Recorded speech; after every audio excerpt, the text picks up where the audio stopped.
the difference between the Agile mindset and being TEAL? I would say there isn't actually too much of a difference. I think fundamentally, TEAL is a construct in which you need some of the underlying same principles. So you need that, first of all, in the Agile mindset, I think there's trust and respect, right, of the team, of the people that you work with. And the same thing in TEAL. I think in order we talk about self-organization, right? Agile, it's all about self-organizing teams. Well, in order to do that, you need trust. You need to trust that the people that you have hired can figure it out and do that. Well, TEAL is a self-management construct, right, that expands those principles, right? So in order to run your organization in a, say for example, in a flat hierarchy-less way, you need to have those same kind of underlying principles. You need to have that trust in, I trust that the people that I'm working with, the people that I have employed are going to be able to, one, organize, but then also make decisions, right? How are they going to make decisions? That's another big thing, right, in TEAL. So in Agile, we talk about empowering the team to do that, to deciding. On TEAL, right, we talk about, right, trusting the team and providing the organization a way or a mechanism to make those decisions as well. And I think they share, I think there are more similarities than there are in, Agile, as I know Agile is trying to expand past just being IT focused. And TEAL, I think, is even Frederick Laloux, the inventor of TEAL, so to speak, or who coined it, said he saw himself many similarities between Agile and TEAL. Can you explain the different stages on the path to TEAL? Are there colors associated with those stages as well? Yeah, absolutely. So I would not call them so much as stages. I think stages implies that one is better than the other. And I think what is a better way to look at it is there are different constructs, right, that can coexist peacefully. So right, the first you have the first state, the first construct. See, you got me doing it. So is red, right? And if you think about these constructs in terms of mindsets, internal mindsets, what are the mindsets in these organizations, right? What are the behaviors that they do? What are the behaviors that those people exhibit? And then the systems and policies in place. How do those sets of behaviors and mindsets, how do they create the systems and policies to reinforce those same behaviors, right? And you throw that all into a bubble and you have culture, right? So those four areas are essentially what define almost each color model. So in a red model, it's very top down, it's power driven. These organizations are held by a physically strong leader. Think the primate system, right? The king ape wins. In the people side, think the mafia. But that doesn't really lend itself too well for organizational development. So we don't talk too much about the red. After that is amber, right, or conformist amber. And that's the first time that we see a hierarchy established in these organizations. This model places a key emphasis on structure and policies, right, and enforcement of those, and less about kind of their individual freedom or decision making. And then, so getting back to the mindset piece, right, and I'm going to tie this into probably DC too for a little bit.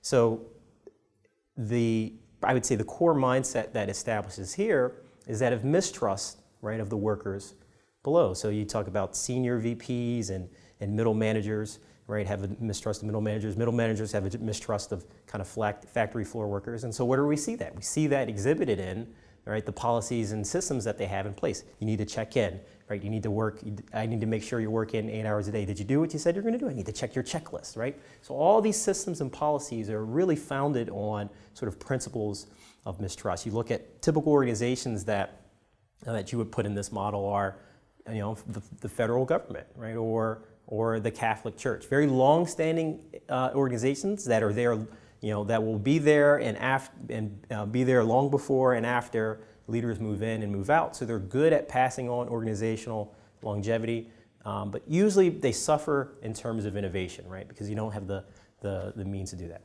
Orange, right, is the next kind of layer up on the color layer. So achievement orange, right? So the first time we see why the hierarchy still exists, but now we see more freedom within that construct to make decisions.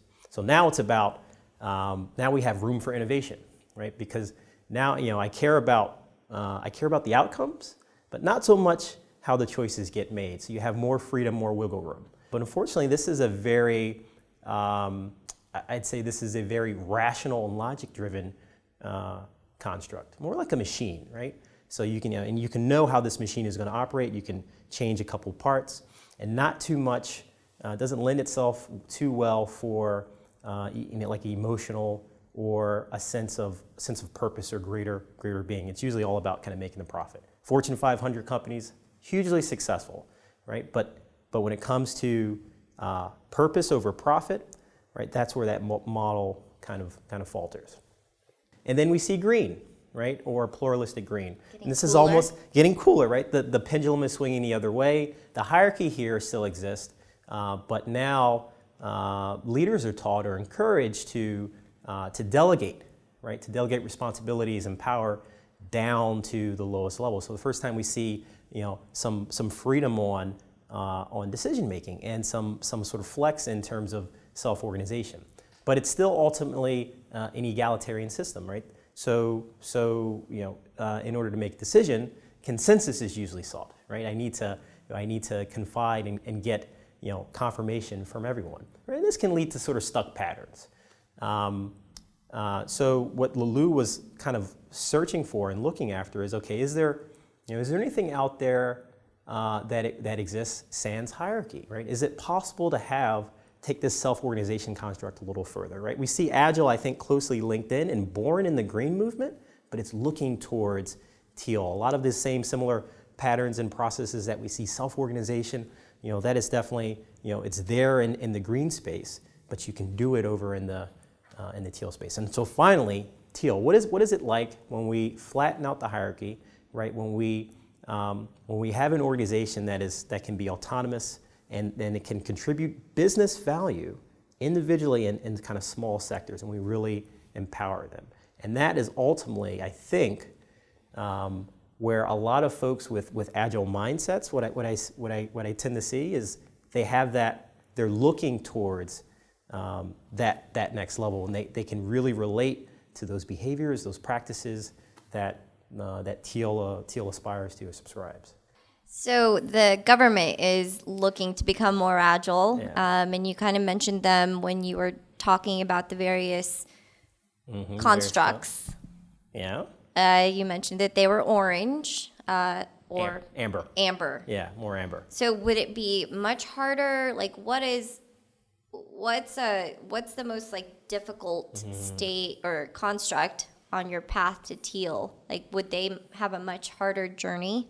So yes, they absolutely would, but that assumes that they're destined to go there, and I don't presuppose that, and many people don't. So one thing I think what this sort of mindset and these set of constructs allow you to do, they allow you to sort of better understand the environment that you're in. So being in DC, right, we have a lot of amber organizations, right?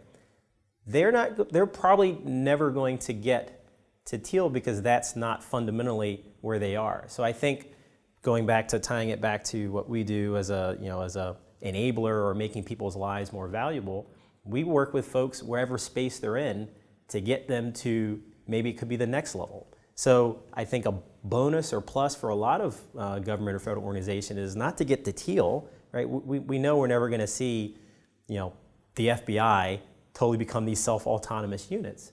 But it's, okay, well, what kind of freedom and self-organization, and what are some of the principles that we can take and actually maybe just help you one phase over, right? If you want to go from amber to orange, that might be more realistic.